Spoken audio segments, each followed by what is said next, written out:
Nah, berkaitan dengan teknis ya yang barusan. Uh, ini ikan jenis apa Pak yang Bapak budidayakan ini sekarang ini? Jadi kebanyakan kan saya ngelayaninnya bukan layani ya, kebanyakan yang merapat ke saya itu kan pemula Pak. Iya. Pemula itu biasanya sukanya yang corak-coraknya cerah gitu kan. Betul, ya. Makanya saya mainnya di kosanke ini kebanyakan. Iya, jadi di soa, di apa namanya? Suri. Di soa, sanke, ya. Sama kohaku. Kohaku ya. Betul, itu betul. Biasanya kalau untuk pemula itu wajib ada. Dan ditawarin yang lain biasanya belum mau, kayak cabai itu nggak mau. Betul. Iya, apalagi ditawari siro gitu yang merah. Yang hitam putih itu. Ya, biasanya belum tertarik gitu. Itu sebenarnya awalnya gitu. Kalau apa ya, untuk pemula lah, untuk pemula yang ini.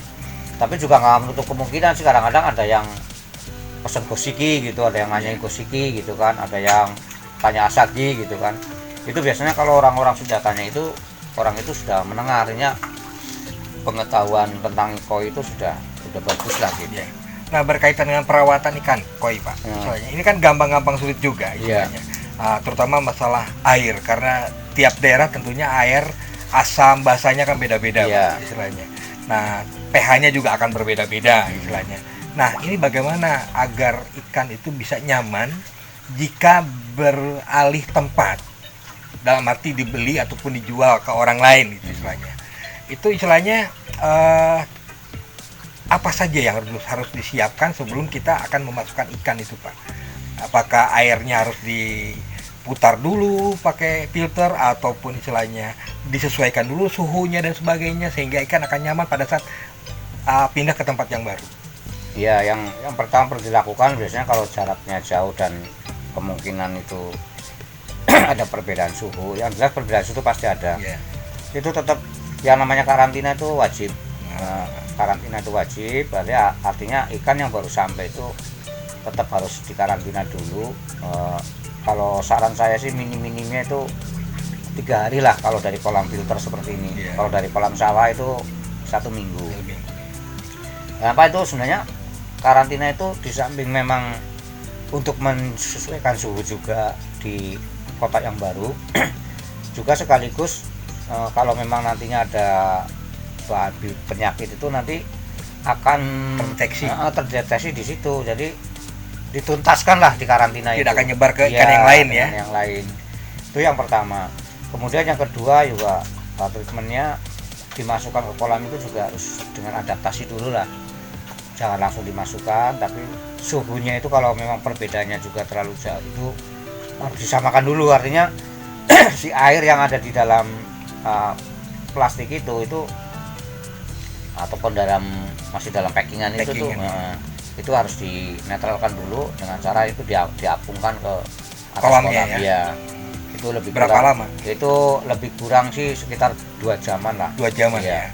2 jaman. Kalau perbedaannya nggak terlalu mencolok, 1 jam pun udah cukup sebenarnya. Tapi kalau di sini panas, umpamanya dibawa ke daerah dingin, itu 2 jam ya Pak ya? 2 jam itu malah saran saya itu sebelum masuk ke bak.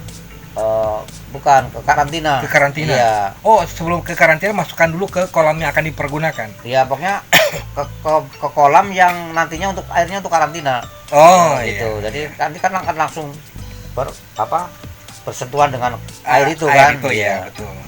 Jadi nanti disesuaikan dulu, nanti jangan langsung ditaruh di akuarium, jangan langsung ke akuarium dulu. Ya. Apakah air yang dari plastik itu dimasukkan juga ke bak karantina atau tidak? Ya sebaiknya sih jangan Pak.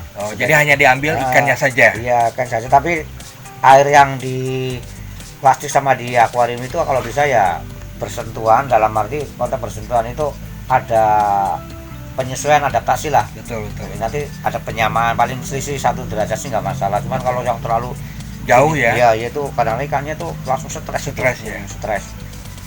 Saya pernah alami soalnya itu. Saya memang senang coba-coba orangnya. Betul. Waktu itu saya beli ikan nggak terlalu mahal ya untuk percobaan. Saya masukkan langsung dengan suhu yang berbeda. Ternyata ikan itu langsung gini. Oh, miring. Iya, kayak mabuk lah ya. Kayak mabuk kayak gitulah.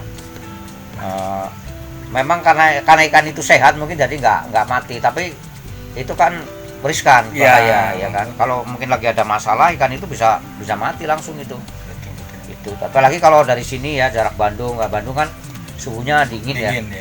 Itu tetap harus diinikan dulu, karantina ya, disamakan dulu ya suhunya. Ya. Wajib itu 2 jam minimal ya, di dalam plastik tuh ya. Betul. Sebelum dibuka ke bak penampungan karantina ya. Betul. Dan lebih bagus lagi mungkin di situ ada kucuran air, jadi nanti di samping dia bersentuhan langsung dengan kolamnya dia plastiknya juga ada kucuran air dari atas gitu. Jadi lebih global cepat lah ya, itu treatment yang pernah saya lakukan dan kebanyakan memang saya kira seperti itulah. Betul, di juara koi. Nah, kira-kira ini Pak bisa sebesar ini berapa lama Pak ini?